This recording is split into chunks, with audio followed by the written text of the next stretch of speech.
வணக்கம். கேப்டன் தொலைக்காட்சிக்காக இரவு செய்திகளை வழங்குவது செம்பல ரமேஷ். முக்கிய செய்திகள். தேமுதிக தேர்தல் அறிக்கையின் 2ஆம் பாகத்தை வெளியிட்டார் கேப்டன் விஜயகாந்த். அரசு துறைகளில் லஞ்ச ஊழல் ஒழிப்பு, வேலையில்லாத பட்டதாரிகளுக்கு 4 மாதங்களில் வேலைவாய்ப்பு அளிக்க உறுதி.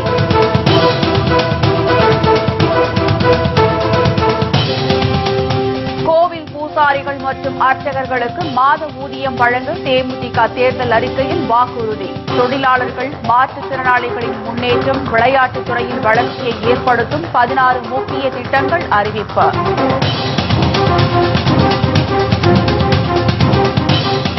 தேமுதிகவிற்கு வாக்களித்தால் அளிக்கப்பட்ட வாக்குறுதிகள் 5 ஆண்டுகளில் நிறைவேற்றப்படும். 60 ஆண்டுகளில் இல்லாத வகையில் தமிழகம் வளர்ச்சி பாதையில் பயணிக்கும் எனவும் கேப்டன் விஜயகாந்த் உறுதி.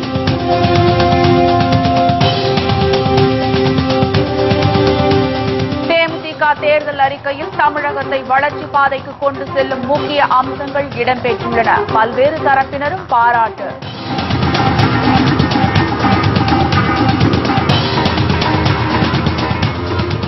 முதலமைச்சராக வேண்டி கோவில் கோவிலாக சசிகலா தரிசனம். ஜெயலலிதாவிற்கு ஆரம்பித்தது மீண்டும் தலைவலி.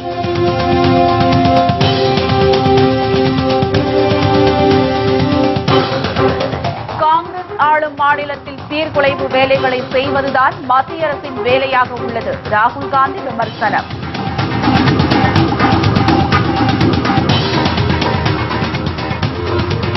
விரிவான செய்திகள். வரும் சட்டசபை தேர்தலில் வெற்றி வாகை சூடி தேமுதிக ஆட்சி அமைத்தால் மேற்கொள்ளப்படும் நலத்திட்டங்கள் மற்றும் நடவடிக்கைகள் என்ன என்பது தொடர்பான தேர்தல் அறிக்கை வெளியிடப்பட்டு வருகிறது. சென்னையில் நடைபெற்ற தேமுதிக மகளிர் அணி பொதுக்கூட்டத்தில் தேர்தல் அறிக்கையின் முதல் பாகம் வெளியிடப்பட்ட நிலையில் அதன் 2ஆம் பகுதியை கேப்டன் விஜயகாந்த் வெளியிட்டுள்ளார். அரசு துறைகளில் லஞ்ச ஊழல் ஒழிப்பு, தொழிலாளர்கள் நலத்திட்டங்கள், வேலையில்லாத பட்டதாரிகளுக்கு 4 மாதங்களில் வேலைவாய்ப்பு, கோவில் பூசாரிகள் மற்றும் அர்ச்சகர்களுக்கு மாத ஊதியம், விளையாட்டுத் துறையை மேம்படுத்துவது, தமிழ் வளர்ச்சி, அனைத்து துறைகளும் கணினிமயமாக்கப்பட்டு அரசின் நடவடிக்கையில் வெளிப்படைத்தன்மையை உறுதி செய்வது போன்ற 16 வகையான சிறப்பம்சங்கள் இடம்பெற்றுள்ளன.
தொழில் நிறுவனங்கள்.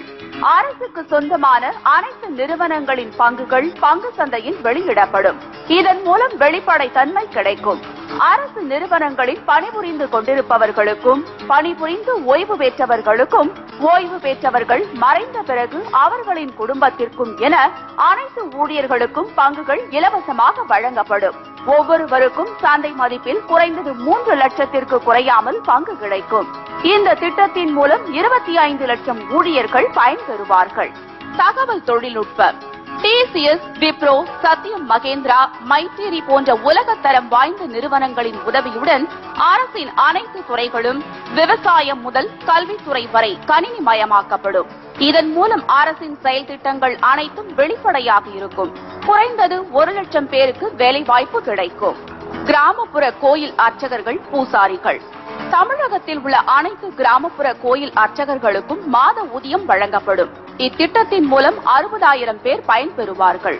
தமிழ் வளர்ச்சி ஆண்டுக்கு 250 நூல்கள் வரை தேசியமயமாக்கப்பட்டு அதன் ஆசிரியர்களுக்கு சன்மானம் வழங்கப்படும். 10 ஆண்டுகளுக்கும் மேல் செயல்படும் அனைத்து இலக்கிய இயக்கங்கள், அமைப்பு, மன்றம், கழகங்கள் என நடத்தி வருபவர்களின் தேவை அடிப்படையில் ரூபாய் 25,000 முதல் ரூபாய் 10 லட்சம் வரை மானியம் ஒருமுறை வழங்கப்படும். தமிழர் திருநாள் பொங்கல் திருவிழா தமிழர் திருநாள் பொங்கல் விழா 1 வாரம் கொண்டாடப்படும். பள்ளி, கல்லூரி, அரசு நிறுவனங்களுக்கு 1 வாரம் விடுமுறை வழங்கப்படும். தமிழர்களின் அனைத்து கிராமிய கலைகள், விளையாட்டுகள், உணவு திருவிழா என அனைத்து இடங்களிலும் சிறப்பாக நடைபெற அரசே ஏற்பாடு செய்யும். விளையாட்டு ஆண், பெண் ஒவ்வொரு மாவட்டத்திலும் ஒரு விளையாட்டு பயிற்சி கூடம் அமைக்கப்படும். உதாரணமாக விழுப்புரம் கைப்பந்து, அந்த மாவட்டத்தில் சர்வதேச அளவில் விளையாட்டு அரங்கம் அமைக்கப்படும். அங்கு மாவட்ட, மாநில, சர்வதேச போட்டிகள் நடத்தப்படும். அனைத்து மாவட்டத்திற்கும் ஒரு விளையாட்டு ஒதுக்கப்படும். பேரிடர் மேலாண்மை ஓய்வு பெற்ற ராணுவத்தினர், காவல்துறையினர், சமூக ஆர்வலர், தொண்டு நிறுவனங்கள் இவற்றுடன் இணைந்து தமிழகமெங்கும் பேரிடர் மேலாண்மை அமைப்பு தொடங்கப்படும். பேரிடர் காலத்தில் துரிதமாக செயல்பட திட்டமிடப்படும்.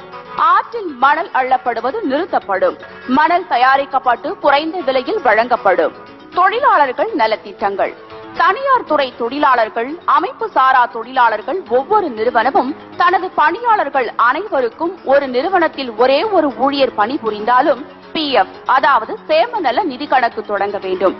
ஒரு நிறுவனத்தில் ஒரே ஒரு ஊழியர் பணிபுரிந்தாலும் சேம நல திட்டம். உதாரணமாக மாதம் ரூபாய் 6,000 ஊதியம் வாங்குபவராக இருக்கும் பணியாளர் எனில் மாதம் பணியாளர் செலுத்தும் தொகை ரூபாய் 60. மாதம் அந்த நிறுவனம் செலுத்தும் தொகை ரூபாய் 240. மாதம் அரசு செலுத்தும் தொகை ரூபாய் 300. மொத்த தொகை ரூபாய் 600. அவர் கணக்கில் மாதம் ரூபாய் 600 வரவு வைக்கப்படும். இதுபோன்று ரூபாய் 20,000 வரை ஊதியம் பெறும் அனைவருக்கும் இந்த திட்டம் வகுக்கப்படும். இந்த திட்டத்தின் மூலம் 1,50,00,000 லட்சம் ஊழியர்கள் பயன்பெறுவார்கள். சிறு துறைமுகம் தனியாருடன் இணைந்து பயணிகள் மற்றும் சரக்கு கப்பல் போக்குவரத்து தொடங்கப்படும். தமிழர் நலன்கள் வெளி மாநிலத்தில் வாழும் தமிழர்களுக்கு, தமிழகத்தில் வாழும் வெளி மாநிலத்தினர், நாட்டவர்களுக்கு, வெளிநாட்டில் வாழும் தமிழர்களுக்கு, வெளிநாட்டில் குடியுரிமை பெற்ற தமிழர்களுக்கு என தனித்தனியாக 4 நலவாரியங்கள் அமைக்கப்படும். இந்த நலவாரியங்கள் IAS அதிகாரிகள் தலைமையில் செயல்படும். கல்வி, கலாச்சாரம், பணி, தொழில் என அனைத்து நலன்களையும் பாதுகாக்கும். மாற்றுத்திறனாளிகளுக்கு வண்டி தமிழகத்தில் உள்ள மொத்தம் 12 லட்சம் மாற்றுத்திறனாளிகளில் வாகனம் தேவைப்படும் பார்வை உள்ள 3 லட்சம் மாற்றுத்திறனாளிகளுக்கு மானிய விலையில் TVS ஸ்கூட்டி வழங்கப்படும். வங்கிகளில் கல்வி கடன் உதவி பெற்று படித்தவர்கள் வங்கிகளில் கல்வி கடன் உதவி பெற்று படித்த வேலை இல்லாத பட்டதாரி அனைவருக்கும் 4 மாதங்களில் வேலை கொடுக்கப்படும். லஞ்சம் அரசு ஊழியர் யாராவது லஞ்சம் கேட்டால் மாவட்ட ஊழல் ஒழிப்பு கண்காணிப்பாளர்களுக்கு புகார் கடிதம் அனுப்பி அதன் நகலை அரசின் இமெயில் முகவரிக்கு அனுப்பும். பிறகு நடப்பதை பார்க்கவும். அரசு ஊழியர்கள் பொருளாதார குற்றம் மற்றும் கடுமையான குற்றம் தவிர பிற தவறுகள் செய்தால் அவர்கள் 17B பிரிவிலிருந்து 17A பிரிவுக்கு மாற்றம் செய்யப்படுவார்கள். அரசு ஊழியர் அனைவருக்கும் ஓய்வூதிய திட்டம் கொண்டு வரப்படும்.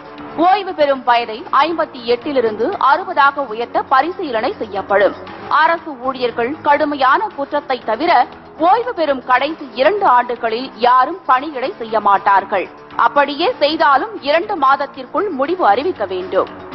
கருவேல மரங்கள் ஒழிப்பு தமிழகத்தில் உள்ள கருவேல மரங்கள் முற்றிலுமாக 4 மாதத்திற்குள் அகற்றப்படும்.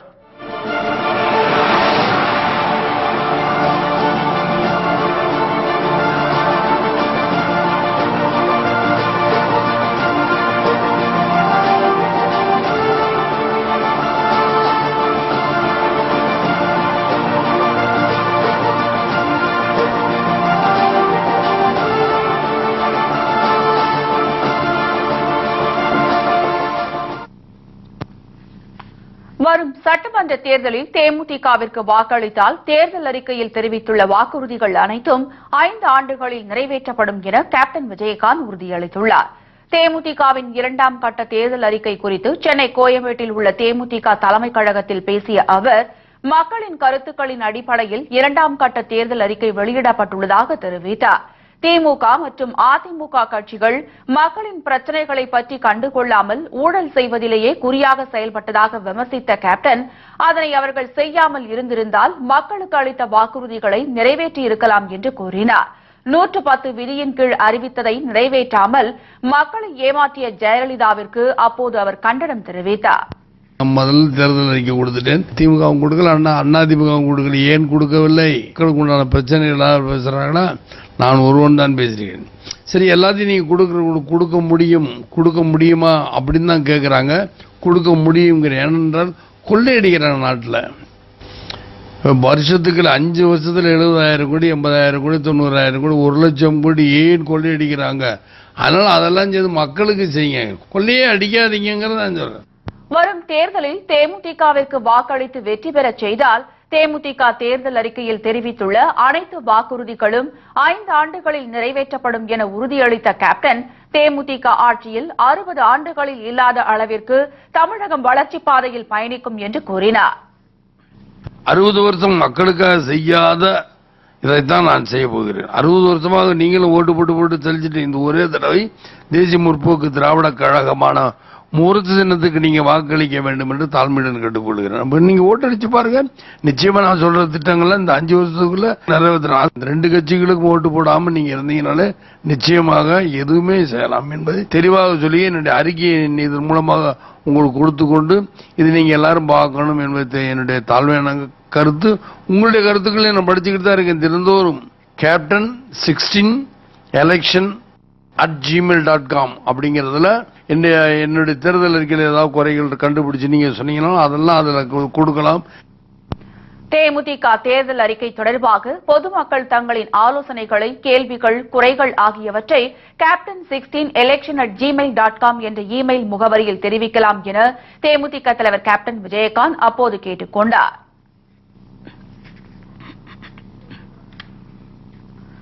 தேமுதிக தேர்தல் அறிக்கையில் தமிழகத்தை வளர்ச்சிப் பாதைக்கு கொண்டு செல்லும் முக்கிய அம்சங்கள் இடம்பெற்றுள்ளதாக பல்வேறு தரப்பினரும் பாராட்டு தெரிவித்துள்ளனர். இன்னைக்கு கேப்டன் தெரிவித்த தேர்தல் 2வது அறிக்கையில டிசிஎஸ், விப்ரோ, மஹேந்திர சத்தியம் போன்ற ஐடியுடன் இணைந்து கவர்மெண்ட் செயல்படும் சொல்லியிருக்காங்க. இதனால 1 லட்சம் பேருக்கு வேலை வாய்ப்பெல்லாம் கிடைக்கலாம் சான்ஸ் இருக்கு. ஸ்போர்ட்ஸுக்கு ஒரு நல்ல டெவலப்மெண்ட்டை கொடுக்குற அளவுக்கு ஒரு அறிக்கை கொடுத்துருக்காரு. இது பாத்தீங்கன்னா விளையாட்டுல ஆர்வம் இல்லாதவங்களுக்கும் நிறைய ஆர்வத்தை தூண்டுற மாதிரியும் இருக்கும். அதே நேரத்தில் பள்ளி கல்லூரி மாணவர்களுக்கும் நல்ல பயனுள்ளதா இருக்கும். இதன் மூலமா வெளிவராத நிறைய விளையாட்டுகள் அதாவது உதாரணத்துக்கு எப்பவுமே நம்ம கிரிக்கெட்டே தான் பாக்குறோம், கிரிக்கெட்டை பத்தி தான் பேசுறோம். இதன் மூலமா இன்னும் நிறைய விளையாட்டுகள் வெளிவரத்துக்கு நல்ல வாய்ப்பு. பொங்கல் திருநாள்ல கவர்மெண்ட் ஒரு வார நிகழ்ச்சியா நடத்தணும்னு விரும்புறாங்க. கலை நிகழ்ச்சி, நாட்டுப்புற கலை நிகழ்ச்சிகள் எல்லாத்தையும் ஒரு வாரம் எக்ஸ்சேஞ்ச் பண்ணணும்னு விரும்புறாங்க. கவர்மெண்ட்டே இதை ஏற்று நடத்துறேன்னு அதை வரவேற்கத்தக்கது. காங்கிரஸ் ஆளும் மாநிலத்தில் சீர்குலைவு வேலைகளை செய்வதுதான் மத்திய அரசின் வேலையாக உள்ளதாக அந்த கட்சியின் துணைத் தலைவர் ராகுல் காந்தி குற்றம் சாட்டியுள்ளார். இது தொடர்பாக தமது டுவிட்டர் பக்கத்தில் கருத்து தெரிவித்துள்ள அவர், முன்னதாக அருணாச்சல பிரதேசத்தில் சீர்குலைவு வேலையை செய்ததாகவும் தற்போது அதே வேலையை உத்தரகாண்ட் மாநிலத்தில் செய்து வருவதாகவும் அவர் சாடினார். இந்த செயல்கள் மூலம் பிரதமர் மோடியின் உண்மை முகம் தெரிய வந்துள்ளதாக விமர்சித்துள்ள ராகுல் காந்தி, இதனை ஜனநாயக ரீதியாக காங்கிரஸ் கட்சி எதிர்கொள்ளும் என்று தெரிவித்தார். உத்தரகாண்டில் ஆளும் காங்கிரஸைச் சேர்ந்த 9 அதிருப்தி எம்எல்ஏக்கள் பாஜகவுடன் கைகோர்த்து செயல்பட தொடங்கியுள்ளனர். இதனால் சட்டசபையில் வரும் 28ஆம் தேதி பெரும்பான்மையை நிரூபிக்க முதலமைச்சர் ஹரிஷ் ராவத்திற்கு ஆளுநர் உத்தரவிட்டுள்ளது குறிப்பிடத்தக்கது.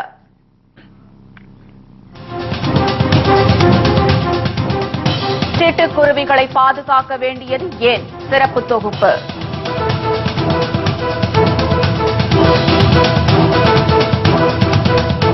திருத்தணி அருகே கோவில் திருவிழாவில் இரு தரப்பினருக்கிடையே மோதலால் பரபரப்பு. மற்றும் பல செய்திகள் விளம்பர இடைவேளைக்கு பிறகு. செய்திகள் தொடர்கின்றன. மாநிலங்களவையில் உள்ள உறுப்பினர்கள் பலத்தால் புதிய சட்டங்களுக்கு காங்கிரஸ் முட்டுக்கட்டை போட்டு வருவதாக உள்துறை அமைச்சர் ராஜ்நாத் சிங் குற்றம் சாட்டியுள்ளார். டெல்லியில் நடைபெற்ற பாஜக தேசிய செயற்குழு கூட்டத்திற்கு பின்னர் பேசிய அவர், ஊழல் இல்லாத நிர்வாகத்தை பிரதமர் மோடி வழங்கி வருகிறார் என்று கூறினார். மாற்று கருத்துக்களை ஏற்றுக்கொள்ளலாம் என்றும் தேச விரோத செயல்களை ஒருபோதும் ஏற்றுக்கொள்ள முடியாது என்றும் அவர் தெரிவித்தார். மாநிலங்களவையில் உள்ள உறுப்பினர்கள் பலத்தால் புதிய சட்டங்களுக்கு காங்கிரஸ் முட்டுக்கட்டை போட்டு வருவதாக சாடிய அவர், இடையூறு விளைவிக்கும் அரசியல்தான் எதிர்க்கட்சிகளுக்கு நம்பிக்கை உள்ளதாக தெரிவித்தார். தாம் முதலமைச்சராக வேண்டி தமிழகத்தில் உள்ள அனைத்து கோவில்களிலும் சசிகலா வழிபாடு நடத்தி வருவது ஜெயலலிதாவிற்கு புதிய தலைவலியை ஏற்படுத்தியுள்ளது. அதிமுகவில் ஜெயலலிதாவிற்கு அடுத்து தவிர்க்க முடியாத அதிகார மையமாக வலம் வருகிறார் அவரது உடன்பிறவா சகோதரியான சசிகலா. தற்போது இவருக்கு முதலமைச்சர் ஆசை துளிர்விட்டுள்ளதாக தெரிகிறது. இதனால் தமிழகத்திற்கு விரைவில் தேர்தல் நடைபெற உள்ள நிலையில் கோவில் கோவிலாக தரிசனம் செய்து வருகிறார். கன்னியாகுமரி மாவட்டம் நாகர்கோவில் நாகராஜா கோவிலில் இன்று அவர் சிறப்பு வழிபாடு செய்தார். இதனைத் தொடர்ந்து திருச்செந்தூர் முருகன் கோவிலில் அவர் தரிசனம் செய்தார். ஐவர் கூட்டணி பிரச்சினை தற்போதுதான் ஓய்ந்திருந்த நிலையில் சசிகலாவின் முதலமைச்சர் கனவு ஜெயலலிதாவிற்கு மீண்டும் தலைவலியை ஏற்படுத்தியுள்ளது. இன்று உலக சிட்டுக்குருவி தினம் கொண்டாடப்படுகிறது. அழிவின் விளிம்பில் இருக்கும் இதனை ஏன் பாதுகாக்க வேண்டும் என்பது தொடர்பாக சிறிய செய்தி தொகுப்பை தற்போது காணலாம். சிட்டுக்குருவி முத்தம் கொடுத்து சேர்ந்திட கண்டே, சிட்டு பறக்குது குத்தாலத்தில், கொட்டம் அடிக்குது மத்தாளத்தில் ராசாத்தி. சிட்டுக்கு செல்ல சிட்டுக்கு ஒரு சிறகு முளைத்தது, ரத்தத்தில் வந்த சொந்தங்கள் அந்த உறவு முறிந்தது. சிட்டுக்குருவிகளின் பெருமையை பறைசாற்றும் பாடல்கள் இது. கீச்சிட்ட அதன் குரல்களை கேட்டு உள்ளம் பூரித்து இதுபோன்ற பாடல்களை எழுதிய கவிஞன் அதன் குரல் காணாமல் இன்று கண்ணீர் வடிக்கின்றான். ஆம், சிட்டுக்குருவியின் இனம் சிதைந்து வருகிறது. கண்ணுக்கு தெரியாத கருவருக்கும் காந்த அலைகள் மனித குலத்திற்கு மாபெரும் அச்சுறுத்தலை உண்டாக்கி வரும் கொசுக்களை அழித்து மனித இனத்திற்கு மாபெரும் தொண்டாற்றி வந்த இந்த சிட்டு இன்று பட்டு போய்க் கொண்டிருக்கிறது. செல்போனில் மூழ்கி கிடக்கும் தற்போதைய தலைமுறையினரில் எத்தனை பேருக்கு தெரியும் அதனாலே இந்த சிட்டுக்குருவி இனம் மலடாகி போனது என்று? கான்கிரீட் காடுகளாக மாறிப்போன வீடுகளில் அடைக்கலத்திற்கு வழியில்லாமல் திசை மாறி சென்று விட்டன இந்த சின்னஞ்சிட்டுக்கள். சிட்டுக்குருவிகளை சின்ன தேவதைகளாக கருதி தங்களது வாழும் வீட்டை அவைகள் வசிப்பதற்கு தகுந்தவாறு அமைத்து கடந்த 20 ஆண்டுகளுக்கு மேலாக பராமரித்து வருகின்றனர் குப்புசாமி குடும்பத்தினர். சிட்டுக்குருவியை நாங்க வளர்க்கறது எங்களுடைய சந்தோஷத்துக்காகவும் அதை பாதுகாக்கணும்ன்ற ஒரு எண்ணத்துக்காகவும் நாங்க இதை வளர்த்துக்கிட்டு இருக்கோம். அது இயற்கையிலே எங்க வீட்டுக்கு வந்துட்டு இருக்கு. 2010ல இருந்து இதுவரையும் வந்துட்டு இருக்குது. ஆனா முதல்ல ஒரு குருவி 2 குருவின்னு இப்ப 100 கணக்குல வர்றது எங்களுக்கு ரொம்ப சந்தோஷமா இருக்கு. எங்களுக்கு அலாரன்றதே தேவையில்லை. இதோட சத்தத்தை வச்சு நாங்க எழுந்துருவோம். காலையிலேயே எழுந்துட்டா நைட்டு கொஞ்சம் போட்டுட்டு போறது காலைல 6 மணி வரையும் இருக்கும். அதுக்கு அப்புறமா கம்பல்சரி எழுந்து அதுக்காகவே போட்டே ஆகணும். நாங்க இது ஒரு டிஸ்டர்பன்ஸா நாங்க நினைக்கல. எங்க மன சந்தோஷத்துக்காக இதை நாங்க செஞ்சுட்டு இருக்கிறோம். சுற்றுப்புற சூழலின் உணவு சங்கிலி ஒன்றோடு ஒன்று பின்னி பிணைந்தவை. இதில் ஒரு உயிரினம் அழிந்தாலும் அந்த சங்கிலியின் ஒட்டுமொத்த அமைப்பும் சிதைக்கப்பட்டுவிடும். இதனால் வெறும் காகிதத்திலோ கணினியிலோ மட்டுமே இந்த சிட்டு இனத்தை வருங்கால சமுதாயம் பார்க்க நேரிடுமோ என்ற வருத்தம் சுற்றுச்சூழலியலாளர்களை வாட்டி வதைத்துக் கொண்டிருக்கிறது. கைபேசி கோபுர கைங்கரியத்தால் சிட்டென நீயும் பிறந்தனையோ, உனை என்று காண்பேன் என்று கவிஞன் வேதனையில் புலம்பும் சத்தமும் கேட்டுக்கொண்டேதான் இருக்கிறது.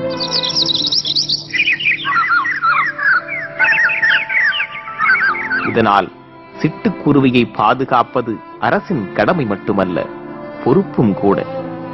உலக சிட்டுக்குருவி தினமான இன்று சிட்டுக்குருவிகளை பாதுகாக்கும் உறுதிமொழியை அனைவரும் ஏற்றுக்கொள்வோம். மாதவரம் அருகே உரிய ஆவணங்கள் இல்லாமல் எடுத்து வரப்பட்ட 13,10,000 ரூபாய் பணத்தை தேர்தல் பறக்கும் படை போலீசார் பறிமுதல் செய்தனர். திருவள்ளூர் மாவட்டம் மாதவரம் தொகுதிக்குட்பட்ட பேருந்து பணிமனை அருகே தேர்தல் பறக்கும் படை குழுவினர் சோதனையில் ஈடுபட்டிருந்தனர். அப்போது அங்கு நின்று கொண்டிருந்த சரவணன் என்பவர் கையில் வைத்திருந்த துணிப்பையை சோதனை செய்ததில் அதில் உரிய ஆவணங்கள் இல்லாமல் 13,10,000 ரூபாய் ரொக்கம் இருந்தது தெரியவந்தது. இதனையடுத்து பணம் அனைத்தையும் பறக்கும் படையினர் பறிமுதல் செய்தனர். இதனைத் தொடர்ந்து பறிமுதல் செய்யப்பட்ட பணம் அம்பத்தூர் சார் கருவூலத்தில் ஒப்படைக்கப்பட்டது. இதனிடையே விருதுநகர் RR நகர் சோதனைச் சாவடியில் நடத்தப்பட்ட வாகன சோதனையில் உரிய ஆவணங்கள் இன்றி எடுத்துச் செல்லப்பட்ட 1,15,000 ரூபாய் பணம் பறிமுதல் செய்யப்பட்டது. அதேபோல் திருச்சியில் நடைபெற்ற வாகன சோதனையில் உரிய ஆவணம் இல்லாமல் எடுத்துச் செல்லப்பட்ட ஏராளமான குத்து விளக்குகள், குடங்கள் ஆகியவை பறிமுதல் செய்யப்பட்டது. திருத்தணி அருகே கோவில் திருவிழாவில் இரு தரப்பினருக்கிடையே ஏற்பட்ட மோதலால் பெரும் பரபரப்பு வெடித்தது. அங்குள்ள திருவாலங்காடு வாழரண்யேஸ்வரர் திருக்கோயிலில் கமல தேர் திருவிழா கோலாகலமாக நடைபெற்றது. விழாவை காண ஆயிரக்கணக்கான பக்தர்கள் கோவிலில் கூடியிருந்தனர். அப்போது நடைபெற்ற கரகாட்டத்தில் திருவாலங்காட்டைச் சேர்ந்த மணிகண்டன் என்பவருக்கும் அதே கிராமத்தைச் சேர்ந்த விஜயகுமார் இடையே வாக்குவாதம் ஏற்பட்டது. இதில் ஆத்திரமடைந்த விஜயகுமார் மணிகண்டனை கத்தியால் குத்தினார். இதனை கண்ட போலீசார் காயமடைந்த மணிகண்டனை சிகிச்சைக்காக மருத்துவமனைக்கு அனுப்பி வைத்து மோதலில் ஈடுபட்டவர்களை தடியடி நடத்தி கலைத்தனர்.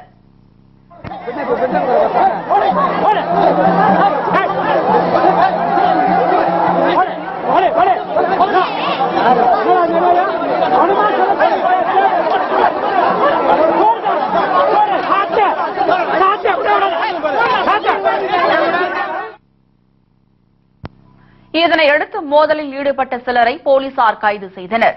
இந்த சம்பவம் கோவிலுக்கு சாமி தரிசனம் செய்ய வந்தவர்கள் மத்தியில் பெரும் பரபரப்பை ஏற்படுத்தியது.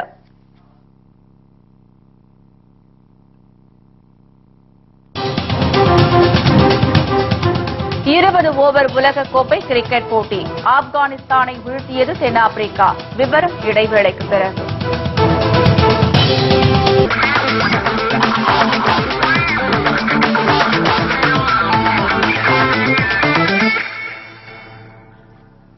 செய்திகள் தொடர்கின்றன. 20 ஓவர் உலகக்கோப்பை கிரிக்கெட் தொடரில் ஆப்கானிஸ்தான் அணியை 37 ரன்கள் வித்தியாசத்தில் வீழ்த்தி தென்னாப்பிரிக்க அணி அபார வெற்றி பெற்றது. மும்பையில் நடைபெற்ற இந்த போட்டியில் டாஸ் வென்ற தென்னாப்பிரிக்க அணி முதலில் பேட்டிங்கை தேர்வு செய்தது. அதன்படி களமிறங்கிய துவக்க ஆட்டக்காரர் ஹாசிம் ஆம்லா 5 ரன்களில் வெளியேறினாலும் மற்றொரு தொடக்க ஆட்டக்காரர் டிகாக் நேர்த்தியான ஆட்டத்தை வெளிப்படுத்தி 45 ரன்கள் குவித்தார். இதனைத் தொடர்ந்து களமிறங்கிய டு பிளெசிஸ் மற்றும் டி வில்லியர்ஸ் ஆகியோர் அதிரடியாக ஆட்டம் காட்ட 20 ஓவர்கள் முடிவில் அந்த அணி 5 விக்கெட் இழப்பிற்கு 209 ரன்கள் குவித்தது. டி வில்லியர்ஸ் அதிகபட்சமாக 64 ரன்களும் டு பிளெசிஸ் 41 ரன்களும் சேர்த்தனர்.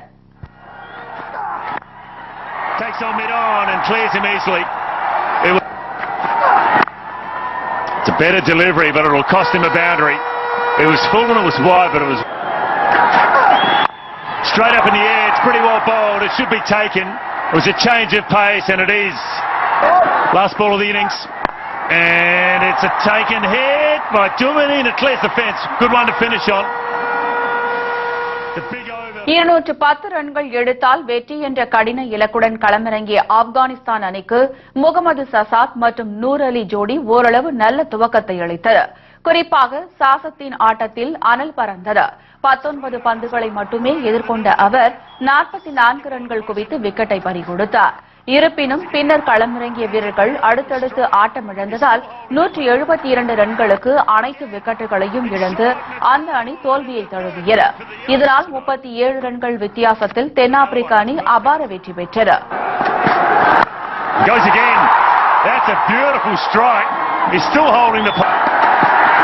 And again, it's short and it's long, and it's the third one for the Yost tonight. And another one that's perfect. And he gets it. Ramada picks up a wicket on the left. But Afghanistan have played well and batted well. 172 on the board. I would have thought that's a pretty good... தென்னாப்பிரிக்க அணி தரப்பில் Morris அதிகபட்சமாக 4 விக்கெட்டுகளையும் ரஃபாடா மற்றும் about ஆகியோர் தலா 2 விக்கெட்டுகளையும் வீழ்த்தினர். முன்னதாக தமது முதல் லீக் ஆட்டத்தில் இங்கிலாந்து அணியிடம் தென்னாப்பிரிக்க அணி தோல்வியை தழுவியிருந்தது குறிப்பிடத்தக்கது. இத்துடன் செய்திகள் நிறைவடைகின்றன. மீண்டும் செய்திகள் நாளை காலை 7 மணிக்கு. செய்திகளை உள்ளது உள்ளபடி உடனுக்குடன் தெரிந்து கொள்ள நமது கேப்டன் நியூஸ் தொலைக்காட்சியை பாருங்கள். வணக்கம்.